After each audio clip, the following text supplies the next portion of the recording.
नमस्कार दोस्तों, आप सभी का स्वागत है इस वीडियो में। इस वीडियो में हम बात करने वाले हैं कि दिल्ली एनसीआर में बार बार भूकंप क्यों आ रहे हैं, कौन से कारण हैं, प्राकृतिक कारण क्या हैं, उसकी जो दिल्ली की स्थिति है वो महत्वपूर्ण हो जाती है उसमें, और साथ में मानव जनित कारण, मानव की वो कौन सी गतिविधियां हैं जिसकी वजह से भूकंप बार बार आ रहे हैं। भूकंप आना दिल्ली के लिए प्राकृतिक हो सकता है, लेकिन जो बार बार आना है उसमें मानव का हस्तक्षेप हो सकता है। इस चीज को भी जानेंगे। साथ में भूकंप क्यों आते हैं, भूकंप होते क्या हैं, और भूकंप की जो तरंगें हैं उससे जुड़ी जो महत्वपूर्ण शब्दावली है उसको भी इस वीडियो में जानेंगे। साथ में जानेंगे दिल्ली किस भूकंप जोन में आती है। ठीक है, तो वीडियो को शुरू करते हैं। हमारा जो विषय है वो है दिल्ली में बार बार भूकंप क्यों आ रहे हैं। पिछले कुछ दिनों में दिल्ली में कई बार भूकंप के झटके महसूस किए गए जो 4 से 4.4 रिएक्टर स्केल के थे। इसमें ज़्यादा जन धन की हानि नहीं हुई है, लेकिन डर का माहौल ज़रूर हो जाता है, काम ज़रूर रुक जाते हैं, प्रभावित होती है मानव जीवन। अगर हम देखें तो इसके मुख्य कारण क्या हैं। अगर आपसे कोई पूछे कि दिल्ली और जो एनसीआर नेशनल कैपिटल रीजन है उसमें बार बार भूकंप आने के मुख्य कारण क्या है, अगर हम नेचुरल कारण की बात करें तो दिल्ली जो है वो हिमालय टेक्टोनिक टकराव जोन वाली स्थिति में है। यहां पर क्या होता है, भारतीय प्लेट यूरेशियन प्लेट से टकरा रही है।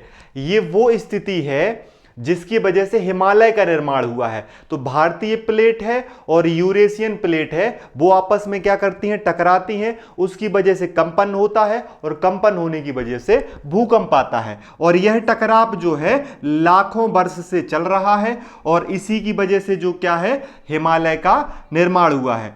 यह टकराव अभी भी जारी है, जिससे जमीन में तनाव लगातार बढ़ता है और बार बार क्या है, भूकंप आते हैं।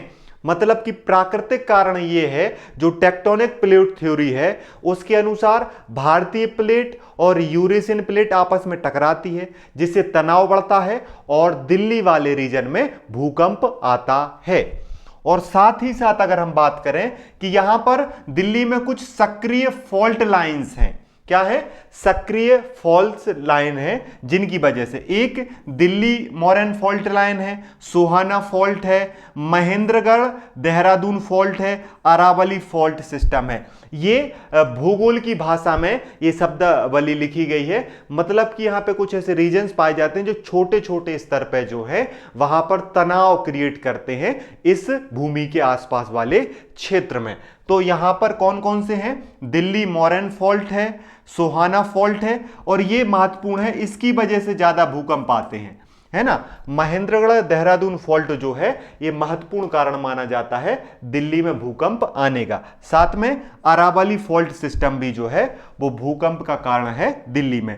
इन दरारों में बार बार हलचल से भूकंप की संभावना बनी रहती है। मतलब भूविज्ञान के अनुसार, भूगोल के अनुसार इन फॉल्टों में हलचल होती है, जिससे दिल्ली वाले क्षेत्र में क्या आ जाता है, भूकंप आ जाता है। लेकिन ये कारण जो है ये मानव निर्मित कारण है, वो गतिविधियां हैं जिनकी वजह से दिल्ली में भूकंप बार बार बढ़ रहा है। दिल्ली में भूकंप के मानव जनित कारण कौन से हैं, भूजल का अत्यधिक दोहन, अंधाधुंध शहरीकरण और गहरी खुदाई, अरावली क्षेत्र में अवैध खनन, मेट्रो और भारी यातायात से कंपन, यमुना बाढ़ क्षेत्र में अवैज्ञानिक निर्माण, जमीन के नीचे दबाव संतुलन का टूटना, भूकंपीय फॉल्ट्स के पास भारी निर्माण, नरम मिट्टी पर भारी लोड से अस्थिरता, औद्योगिक गतिविधियों से माइक्रो कंपन और पर्यावरण आकलन के बिना विकास कार्य। ये दिल्ली वाला जो क्षेत्र है वहां पर बहुत सारा दबाव है, अवैध निर्माण किया जाता है, अवैज्ञानिक निर्माण किया जाता है, और ऐसी जगह पर निर्माण किया जाता है जहां पर भूकंप संवेदनशील क्षेत्र है। वहां पर निर्माण नहीं किया जाना चाहिए, लेकिन अवैध तरीके से, गैरकानूनी तरीके से, अवैज्ञानिक तरीके से निर्माण किया जाता है, जिस वजह से दिल्ली में भूकंप बढ़ रहा है, भूकंप की तीव्रता बढ़ रही है। चाहे वो भारी यातायात का हो, चाहे वो यमुना की बाढ़ वाले क्षेत्र में अवैज्ञानिक निर्माण हो, या भूजल का अत्यधिक दोहन हो। जब पृथ्वी से जल निकाला जाता है तो प्लेटों में क्या हो जाता है, टकराव बढ़ जाता है, जिससे भूकंप की जो तीव्रता है वो भी बढ़ रही है, बारंबारता है वो भी बढ़ रही है। लेकिन आपको जानना जरूरी है कि भूकंप होता क्या है। उससे पहले हम आपको बता दें कि भूकंप में भारत के जो सिस्मिक जोन है, सिस्मिक जोन जो है उसमें भारत को 4 जोनों में बांटा गया है। Zone number 2, zone number 3, zone number 4, और यही जोन नंबर 4 जो है इसी में स्थित है दिल्ली। इसका मतलब है यहां पर जोखिम का स्तर क्या है, उच्च जोखिम स्तर वाले जोन नंबर 4 में स्थित है दिल्ली, पंजाब और उत्तराखंड का क्षेत्र। यहां भूकंप का जोखिम अधिक रहता है। जोखिम जो जोन 2 में न्यूनतम जोखिम रहता है, जो दक्षिण भारत का क्षेत्र है। जोन 5 में अत्यधिक जोखिम होता है, जो पूर्वोत्तर का, कश्मीर का और हिमाचल का कुछ हिस्सा जोन नंबर 5 में भी आता है, जहां भूकंप बहुत विनाशकारी और नुकसानदायक हो सकता है। दिल्ली किस जोन में आता है, दिल्ली जो है सिस्मिक जोन नंबर 4 में आता है। और अगर बात करी जाए कि भूकंप क्या है, अब समझ लेते हैं कि भूकंप क्या है। तो आप सभी को पता है भूमि का कंपना भूकंप है, लेकिन ये भूमि कंपती क्यों है, उसमें महत्वपूर्ण वजह है ये भूकंपीय तरंगें। सिस्मिक वेव्स जो होती हैं वो धरती की सतह पर फैलती हैं, जिससे ऊर्जा मुक्त होती है और अचानक पृथ्वी जो है वो हिल जाती है।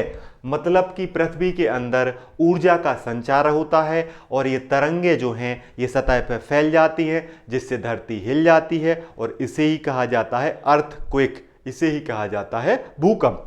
कौन कौन सी तरंगे होती हैं, पी तरंगे, एस तरंगे, एल तरंगे। पी तरंगों को प्राथमिक तरंग कहते हैं, ये सबसे पहले आती हैं, 7 से 8 किलोमीटर प्रति सेकंड से चलती हैं। ये ठोस, द्रव और गैस तीनों माध्यम में संचार कर सकती हैं। पी तरंगें जो हैं वो तरंग की दिशा में कंपन होता है और ये सबसे कम विनाशकारी होती हैं। पी तरंगें प्राथमिक तरंगें होती हैं जो सबसे पहले पहुंचती हैं, जिससे पता चलता है कि भूकंप आ गया, इनसे ज्यादा नुकसान नहीं होता है। पी तरंगें तीनों माध्यम में ट्रेवल कर सकती हैं। उसके बाद एस तरंग आती है, जो जिसे हम अनुप्रस्थ तरंग भी कहते हैं। इसकी गति थोड़ी सी कम होती है, लेकिन इसकी खास बात है ये केवल ठोस माध्यम में ही गति कर सकती है। ये तरंग के, इसका जो कंपन है वो तरंग के लंबवत होता है और इससे मध्यम नुकसान होता है। सबसे ज्यादा नुकसान होता है एल तरंगों से। ये सतह से होती है ना, लब वेव्स भी कहा जाता है। ये जो है इनकी गति धीमी होती है, लेकिन इनका विनाशकारी प्रभाव सबसे अधिक होता है और ये सतह के समांतर होती हैं। तो सबसे पहले भूकंप आने पर पी तरंगे, उसके बाद एस तरंगे और उसके बाद एल तरंगे। एल तरंगे जहां पहुंचती हैं वहीं सबसे ज्यादा नुकसान देखा जाता है भूकंप का। ठीक है, तो याद रखना भूकंपीय तरंगे 3 प्रकार की होती हैं। पी तरंगे प्राथमिक तरंगे, एस तरंगे अनुप्रस्थ तरंगे, एल तरंगे लब तरंगे, जिन्हें हम विनाशकारी तरंगे भी कहते हैं। अगर यहां पे बात की जाए कि भूकंप में क्या क्या शब्दावली जानना जरूरी है, देखिए हाइपोसेंटर जिसे केंद्र बिंदु कहते हैं, यह पृथ्वी के अंदर होता है जहां भूकंप की ऊर्जा पहली बार मुक्त होती है। आपसे कोई बोले हाइपोसेंटर केंद्र बिंदु कहां होता है, पृथ्वी के अंदर होता है जहां पहली बार एनर्जी रिलीज होती है और यही भूकंप का कारण बनती है। जहां पहली बार भूकंप आता है, पृथ्वी की सतह का वो बिंदु जहां पर पहली बार कंपन महसूस किया जाता है, उसे एपीसेंटर कहा जाता है। क्या कहा जाता है, एपीसेंटर। सिस्मोग्राफ वो यंत्र है जिससे भूकंप की तरंगों को रिकॉर्ड किया जाता है। सिस्मोग्राम जो है वो भूकंप के समय की गई रिकॉर्डिंग का ग्राफ होता है। मैग्नीट्यूड जिससे तीव्रता मापी जाती है भूकंप की, और इंटेंसिटी जिससे प्रभाव मापा जाता है। याद रखना तीव्रता जो है वो रिएक्टर स्केल में मापी जाती है, मैग्नीट्यूड रिएक्टर स्केल में मापा जाता है। आपसे अगर कोई पूछे हाइपोसेंटर कहां होता है, पृथ्वी के अंदर होता है। एपीसेंटर कहां होता है, पृथ्वी की सतह पर होता है। अगर हम भूकंप की तीव्रता, मैग्नीट्यूड और प्रभाव की बात करें कि कितने रिएक्टर पर क्या प्रभाव हो सकता है, कितना नुकसान हो सकता है। तो उसमें देखें 0 से 0.2 रिएक्टर का अगर आता है तो इसमें ज्यादा नुकसान नहीं होता, महसूस भी नहीं हो पाता। 3 से 3.9 का आता है रिएक्टर स्केल का, तो ये संवेदनशील होता है और इसमें पता चलता है कि भूकंप आया है। दिल्ली में ज्यादातर आ रहा है 4 से 4.9 रिएक्टर का, ये मध्यम है, इसमें खिड़की और कांच हिल सकते हैं, पंखा भी हिल सकता है। नुकसान होना शुरू होता है 5 रिएक्टर से 5.9 रिएक्टर में, इसकी नुकसान की संभावना होती है, दीवारों में दरार आ जाती है। 6 से 6.9 में गंभीर नुकसान है, इमारतें तक गिर सकती हैं। सबसे खतरनाक माना जाता है 7 से अधिक और 7.9 तक, ये विनाशकारी होता है, इसका प्रभाव क्षेत्र बड़ा होता है। अगर 8 रिएक्टर से ज्यादा आ गया तो ये महाविनाशकारी होता है। मतलब कि रिएक्टर स्केल में अगर 8 से ज्यादा मैग्नीट्यूड का आ गया, 8 से ज्यादा तीव्रता का आ गया तो वो महाविनाशकारी है, और 7 से 7.9 तक विनाशकारी है, 6 से 6.9 तक नुकसान होता है, 5 से 5.9 तक नुकसान की संभावना रहती है, 4 से 4.9 तक खिड़की कांच हिल सकते हैं। मतलब कि यहां पर डर महसूस होता है, 4 रिएक्टर से 4.9 तक डर महसूस होता है, और इसी के बीच में अक्सर दिल्ली में भूकंप आते हैं। मतलब नुकसान की संभावना तो कम है, लेकिन अवैध निर्माण किया जाए, कमजोर निर्माण किया जाए, अवैज्ञानिक निर्माण किया जाए तो वो नुकसानदायक भी हो सकता है, उससे जन धन की हानि भी हो सकती है।